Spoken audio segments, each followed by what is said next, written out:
नमस्कार, आपके ही अपने यूट्यूब चैनल स्मार्ट स्टडी में हार्दिक स्वागत है। आज की स्टोरी है the camel and the three friends. मतलब एक ऊँट, केमल मतलब ऊँट, एंड मतलब और, द थ्री फ्रेंड्स मतलब तीन दोस्तों को। तो देखते हैं इस कहानी में ऊँट और थ्री दोस्तों के साथ क्या होता है। तो चलिए शुरू करते हैं। Once a lion lived in a jungle with three assistants, a leopard, a jackal and a crow। मतलब वंश मतलब एक बार, आ लाइन मतलब एक शेर, लिव्ड मतलब रहता था, इन आ जंगल मतलब एक जंगल में। तो देखिए यहाँ पर आ मतलब एक, जंगल मतलब यहाँ पर जंगल का प्रयोग उच्चारण के अनुसार यहाँ पर जंगल ही किया गया है, लेकिन जंगल फॉरेस्ट मतलब जंगल होती है, तो यहाँ पर जंगल का जंगल ही लिखा है। तो एक जंगल इन मतलब में। तो एक बार एक शेर एक जंगल में रहता था, विद थ्री मतलब तीन, असिस्टेंट्स मतलब तीन सहायकों, विद मतलब के साथ। मतलब एक शेर एक जंगल में तीन सहायकों के साथ रहता था।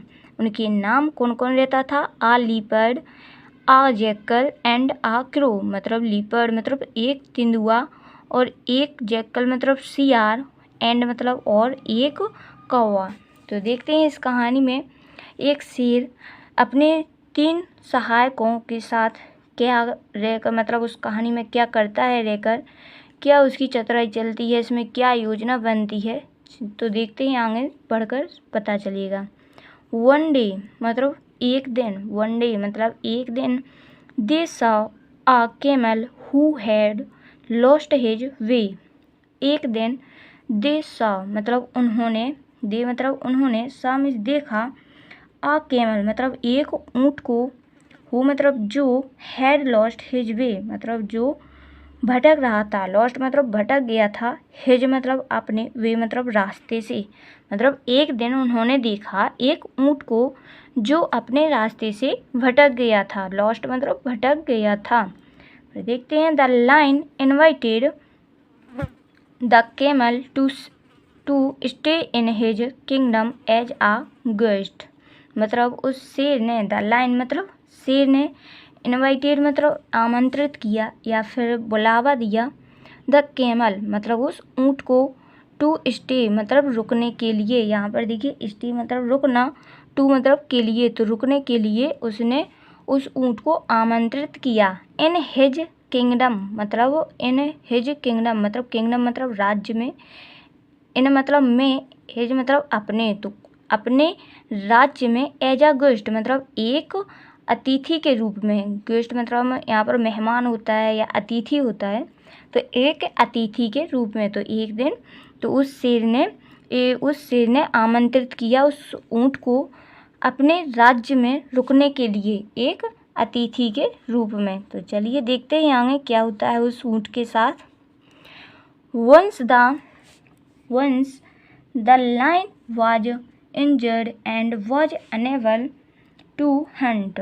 Once मतलब एक बार, the lion मतलब वह शेर, was मीन्स हो गया था, injured मीन्स घायल, मतलब एक बार वह शेर, मतलब शेर शिकार करने गया होगा तो वह घायल हो गया था एक बार। फिर एंड मतलब और, was unable to hunt और वह unable मीन्स असमर्थ था या फिर सक्षम नहीं था, टू हंट मतलब शिकार के लिए, टू मतलब के लिए, मतलब एक बार वह शेर घायल हो गया शिकार करते हुए, तो फिर वह दूसरा शिकार करने में असमर्थ था, मतलब वह सक्षम नहीं हो पा रहा था कि मैं दूसरा शिकार कर पाऊँगा। तो उसने ऑर्डर दिया, देखिए यहाँ पर, he ordered his assistants to bring him food. मतलब ही मतलब उसने, ऑर्डर मतलब आदेश दिया, हिज असिस्टेंट्स मतलब अपने, हिज मतलब अपने, असिस्टेंट्स मतलब सहायकों को, टू ब्रिंग मतलब लाने के लिए, ब्रिंग मतलब लाना, टू मतलब के लिए, लाने के लिए, हिम फूड मतलब उसके लिए, हिम मतलब उसके लिए, फूड मतलब भोजन। मतलब उसने फिर आदेश दिया अपने असिस्टों मतलब सहायकों को कि वो मेरे लिए भोजन लाएं, कहीं से ढूंढकर मेरे लिए भोजन लाएं, क्योंकि मैं असमर्थ हूँ शिकार करने के लिए। तो राजा ने मतलब उस शेर ने अपने सहायकों को यह आदेश दिया। फिर देखिए आगे क्या होता है। But they did not find any and suggested that they eat the camel. But मतलब लेकिन, दे डिड नॉट मतलब वे, डिड नॉट मतलब नहीं, यहाँ पर फाइंड देखिए तो वे, दे मतलब वे, डिड नॉट फाइंड मतलब नहीं खोज पाई। देखिए यहाँ पर फाइंड मतलब पाना या फिर खोजना, नोट मतलब नहीं, तो वो मतलब उनके शेर के सहायक कुछ भी नहीं खोज पाए। एनी मतलब कुछ भी नहीं खोज पाए। एंड मतलब और, suggested that they eat the camel और उन्होंने सजेस्टेड मतलब सुझाव दिया शेर को, दैट मतलब कि दे ईट द कैमल कि वे खा लें, ईट मतलब खा लें उस ऊँट को। मतलब उनके वो शेर के सहायक थे, उन्होंने शेर को सुझाव दिया कि जो कैमल मतलब ऊँट हमारे यहाँ अतिथि के रूप में रह रहा है, हम उसको ही खा लें क्योंकि हमें कोई भी शिकार करने के लिए नहीं मिल रहा है। तो ऐसा उन शेर के सहायकों ने शेर से कहा, मतलब ऐसा सुझाव किया। फिर देखते हैं शेर सहमत होता है इस बात से या फिर नहीं होता है। तो the lion did not agree मतलब वह शेर, लाइन मतलब शेर, डिड नॉट एग्री मतलब सहमत नहीं हुआ, एग्री मतलब सहमत, नोट मतलब नहीं, और डिड यहाँ पर पास्ट टेंस चल रहा है, यहाँ पर पास्ट टेंस आया है यहाँ से, तो वह शेर मतलब वह शेर सहमत नहीं हुआ। Where the assistants convinced him that if the camel himself offered to be eaten the lion would not refuse. मतलब फिर शेर मतलब उस बात से सहमत नहीं हुआ कि नहीं, हम ऊँट को नहीं खा सकते क्योंकि वह हमारे यहाँ एक अतिथि के रूप में रुका है। फिर देखते हैं उन्होंने क्या कहा। लेकिन असिस्टेंट मतलब उन सहायकों ने कन्विंस्ड मतलब उससे यकीनन मतलब कन्विंस मतलब आश्वस्त कर देना या फिर किसी बात का यकीन, ज़बरदस्ती यकीन दिलाना कि नहीं यह सही बात है। तो ये ऐसा कन्विंस्ड मतलब होता है कि यकीन करने वाला, मतलब जो यकीन करवाता है बात का। तो उसने आश्वस्त कर दिया शेर को, हिम मतलब उसको, कि दैट मतलब कि, इफ़ द कैमल की यदि, कैमल मतलब ऊँट, हिमसेल्फ मतलब स्वयं को या फिर अपने आप को, ऑफर्ड मतलब प्रस्ताव करेगा, टू बी ईटन मतलब खाने के लिए, ईटन मतलब खाने, टू मतलब के लिए, तो the lion would not refuse तो शेर मना नहीं करेगा, मतलब शेर इनकार नहीं करेगा, रिफ्यूज मतलब इनकार नहीं करेगा। मतलब उनके सहायकों ने उसे आश्वस्त कर दिया था कि चलो ठीक बात है, यदि ऊँट अपने आप स्वयं को आपके खाने के लिए मना नहीं करेगा तो आप उसको खा लेना, मतलब आप उसको इनकार मत करना कि नहीं मैं तुमको नहीं खा सकता। तो देखते हैं क्या कहता है। अब पूरी बात उस ऊँट के ऊपर ही है, मतलब अगर ऊँट कह देगा कि हाँ आप मुझे खा लो तो वह शेर ऊँट को खा लेगा, और ऊँट कह देगा कि नहीं मैं आपका भोजन नहीं बन सकता तो शेर उस ऊँट को नहीं खाएगा, मतलब वह ऊँट का भोजन नहीं बनाएगा। फिर देखते हैं ऊँट क्या कहता है। When the camel arrived, the cunning assistant told the lion to eat them as a food. When मतलब जब camel arrived मतलब जब ऊँट, arrived मीन्स पहुँचा, यहाँ पर arrive मीन्स होता है पहुँचना, यहाँ पर ed लगा है तो arrived मीन्स पहुँचा। तो जब ऊँट पहुँचा, द कनिंग असिस्टेंस मतलब चालाक, असिस्टेंस मतलब सहायक, टोल्ड मीन्स बताया, जब ऊँट उन लोगों के पास पहुंचा तो उन सहायकों ने मतलब चालाक सहायकों ने टोल्ड मीन्स बताया ऊँट को कि the lion eat them as a food, कि मतलब शेर खाना चाहता है आपको एक भोजन के रूप में, एज फूड मतलब जैसा कि भोजन के रूप में शेर आपको खाना चाहता है। मतलब उस चालाक सहायकों ने ऊँट को बताया कि आपको शेर भोजन के रूप में खाना चाहता है।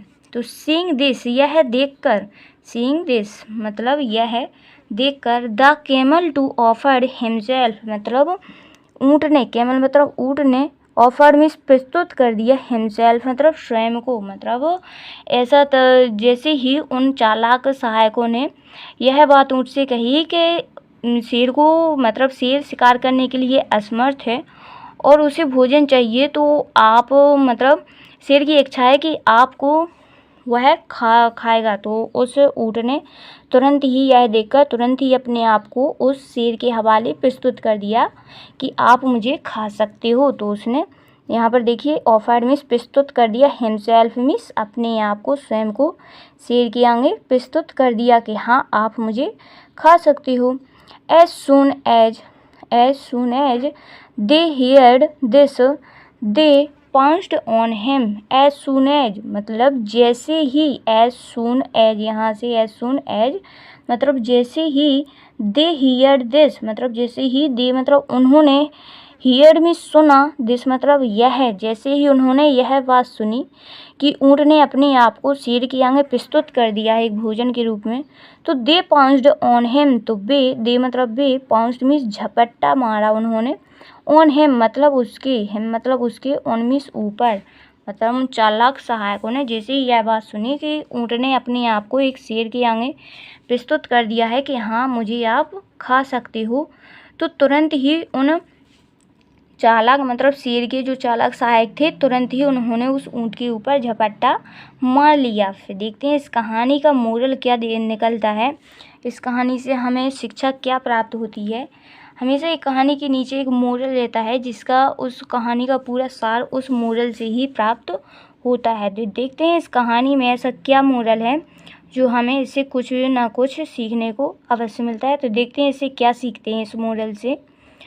A wise master surrounded by wicked servants cannot be trusted। मतलब